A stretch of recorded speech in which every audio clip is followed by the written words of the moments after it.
Sarah grabbed us both by the arm and sat us down on the couch. "It's gone too far," she said. She slowly took off the blouse on top of her, raising her sleeves up. She was wearing only a black bra. She sat right in our environment and started running his hands around both of our legs. Maggie and I looked at each other in amazement. This is what we wanted, but when this thing happened, we were both afraid. Sarah noticed our timidity and ran her fingers over our lips. She was slowly putting his fingers in and out of our mouths. "Were you here?" "I was talking about the forbidden love between the three of us." "Then I'll have to start over." Maggie, my neighbor and best friend for the last 3 decades, had just come over to borrow some sugar. She always pretends it's about sugar or eggs or God knows what else, but I know she just likes the company. We're both widows now, you see, and when you've spent your whole life cooking for someone, a quiet kitchen feels like a ghost town.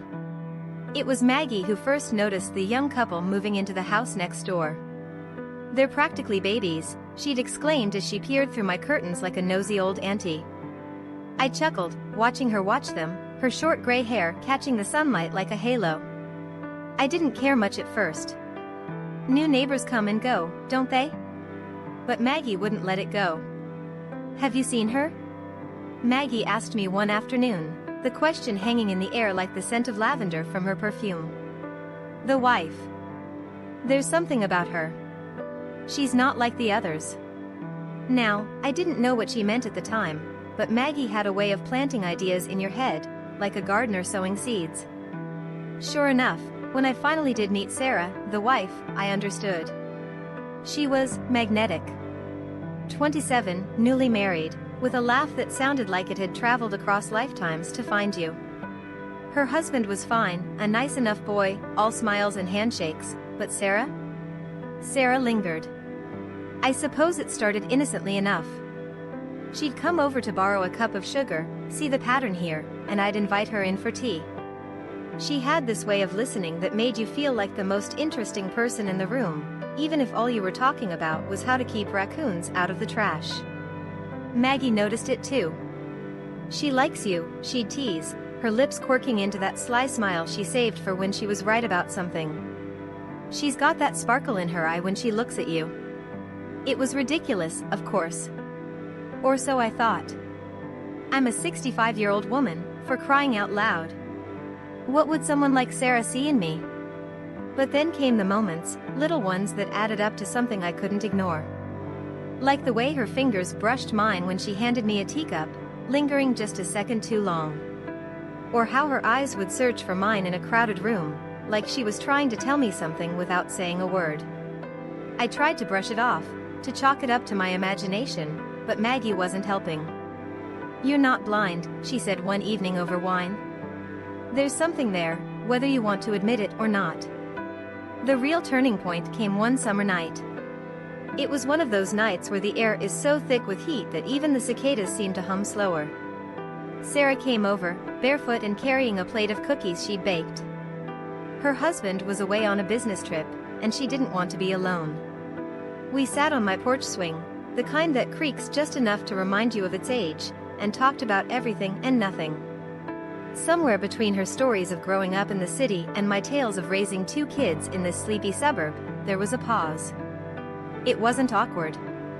It was the kind of pause that feels like the world is holding its breath. And then she looked at me, really looked at me, and said, "I've never met anyone like you." I didn't know what to say. I could feel Maggie's eyes on me from her window next door, though I'm sure she'd deny it. That was the moment I realized we'd crossed a line, Sarah and me. And the funny thing is, I wasn't scared. I wasn't confused. I was just alive. At one point, I realized our tea had gone lukewarm.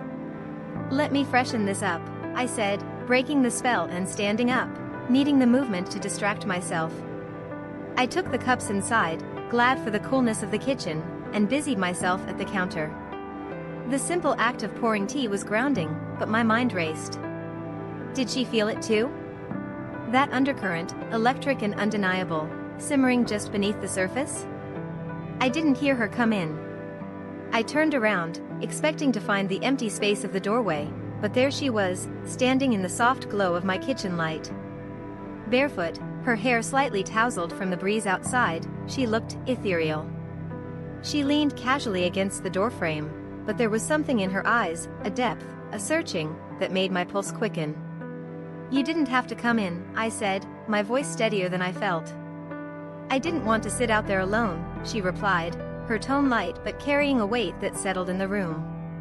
I turned back to the counter, focusing on the task at hand, but I could feel her presence like a charge in the air. As I placed the teacups on a tray, she moved closer. I didn't see her, but I felt her, the shift in the air, the warmth of her proximity.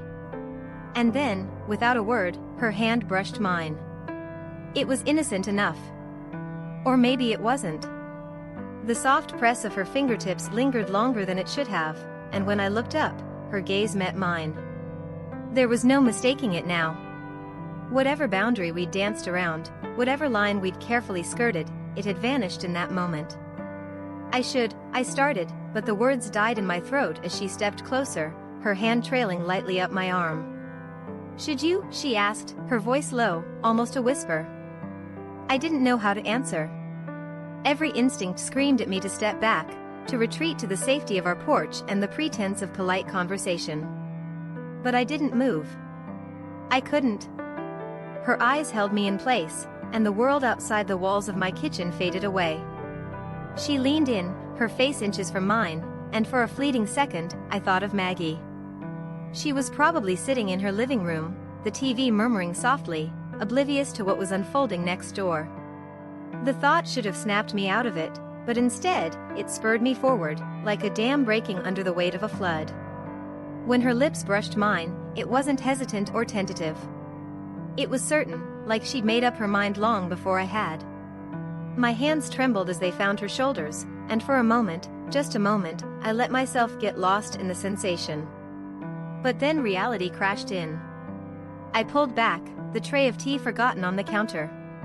"Sarah," I said, my voice shaky, "we can't." Her expression softened, but she didn't step away. "I know," she said quietly.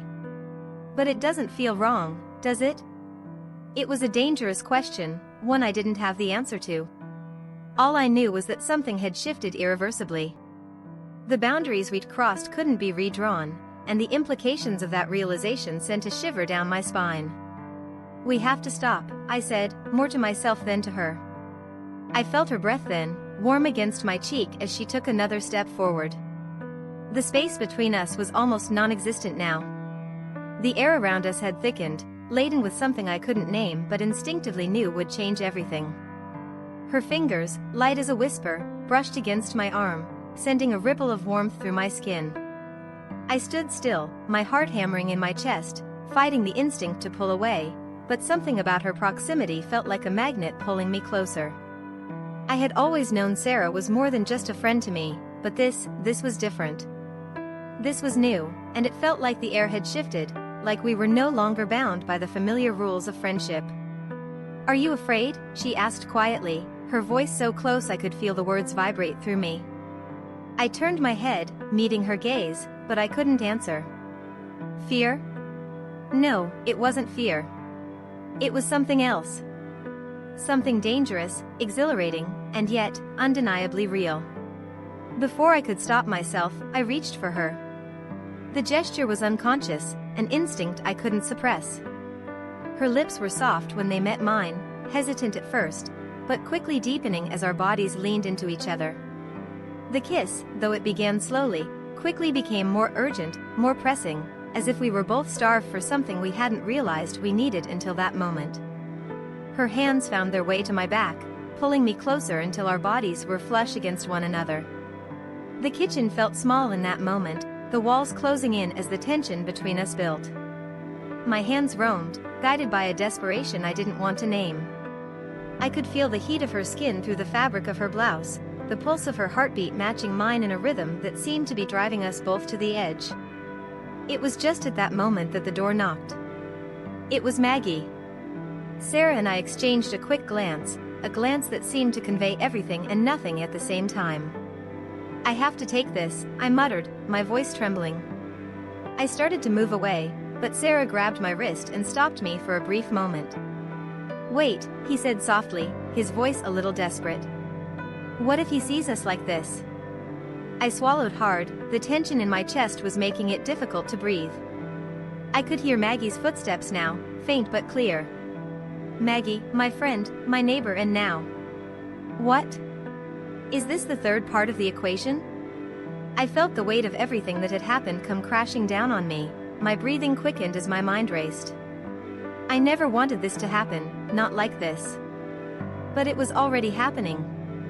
"I'll talk to him," I said, trying to look more confident than I felt. I nodded to clear the fog and forced myself to focus. I opened the door and saw Maggie standing there, her eyes wide, her facial expression both curious and a little worried. She was dressed haphazardly, there was a soft smile on her lips, but her eyes were directed at me, then at Sarah, standing just inside the house, and I could see the tension radiating from her. He didn't say anything for a moment, he just stood there, his gaze moving back and forth between the two of us, an unspoken question hanging decently in the air. "Hey, Maggie," I said, trying to look normal, but I could hear the tension in my voice. He bowed his head slightly, his eyes narrowed, suspicion was evident in his look at both of us. "I was just at home," she said with a little shrug, although her smile seemed a little strained now. "I thought I'd drop in and see how things were going." His gaze lingered on Sarah for a moment longer than usual.